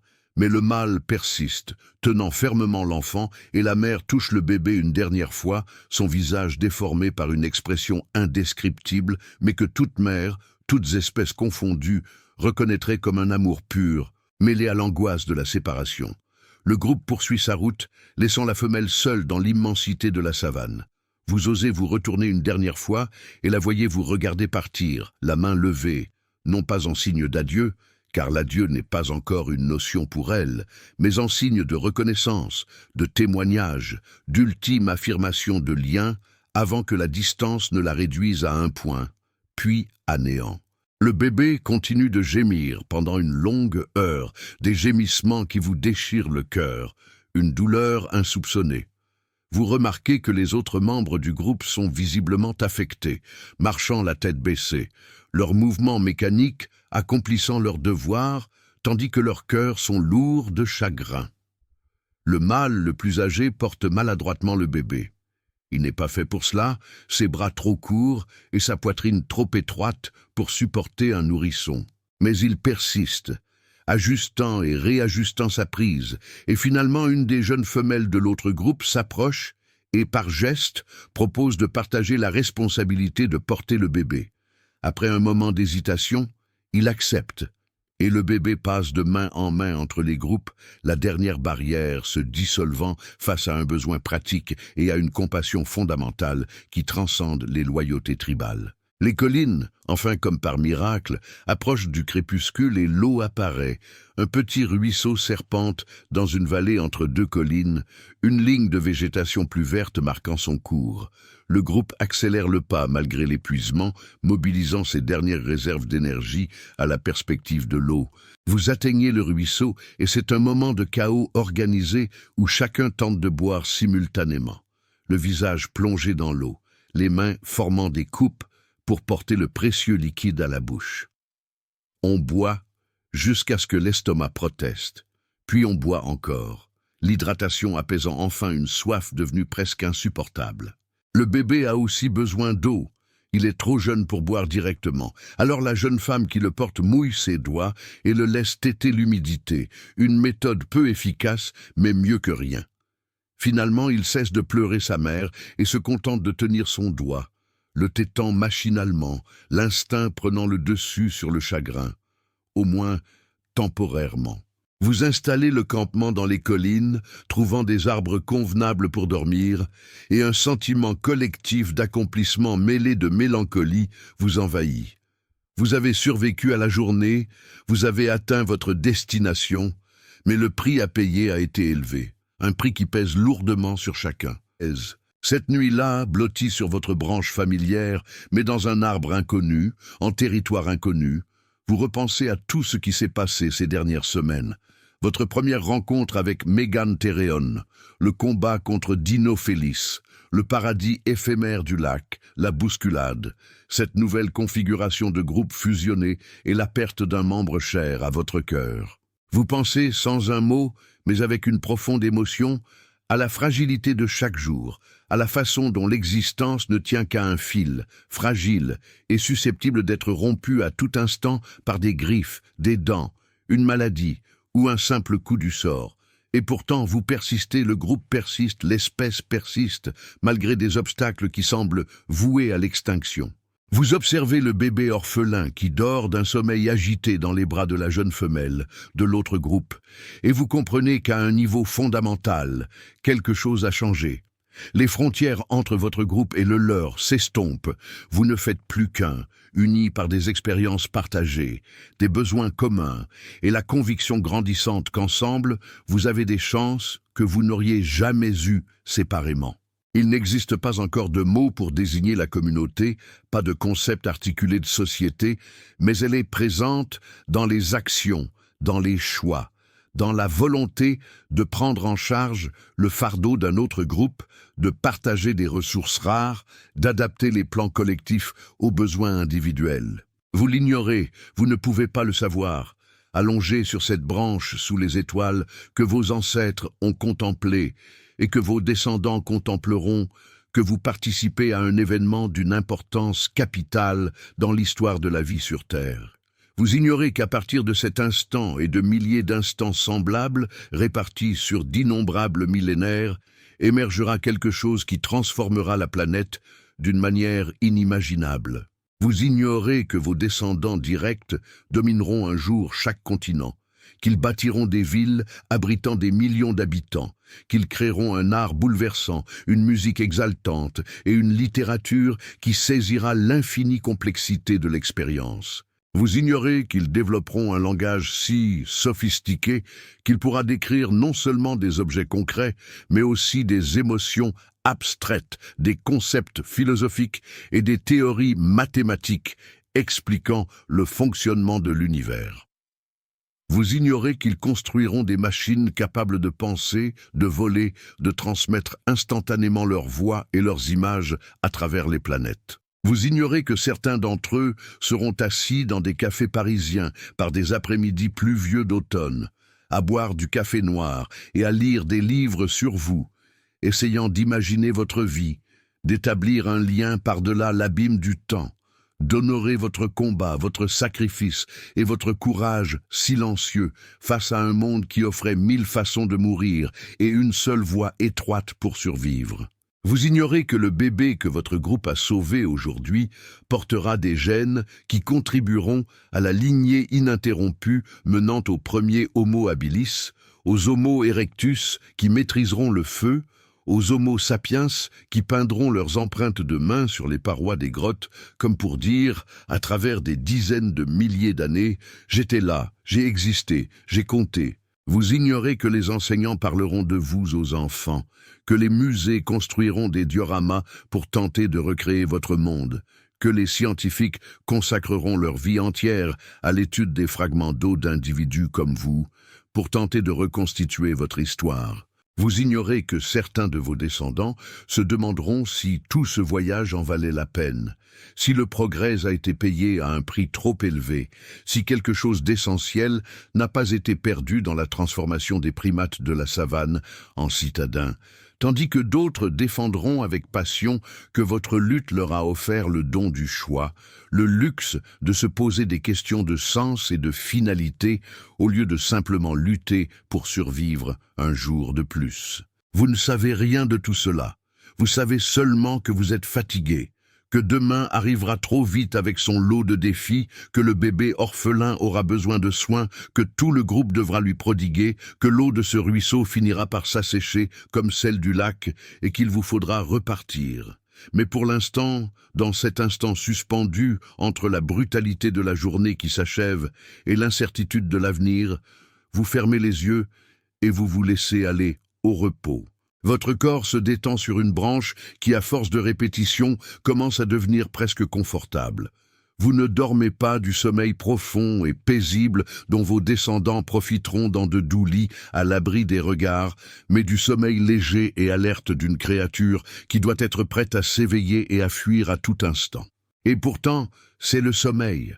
C'est le repos, c'est une petite victoire contre l'entropie, la violence et toutes les forces qui ont conspiré aujourd'hui et conspireront demain pour mettre fin à votre histoire avant même qu'elle ait pu se poursuivre.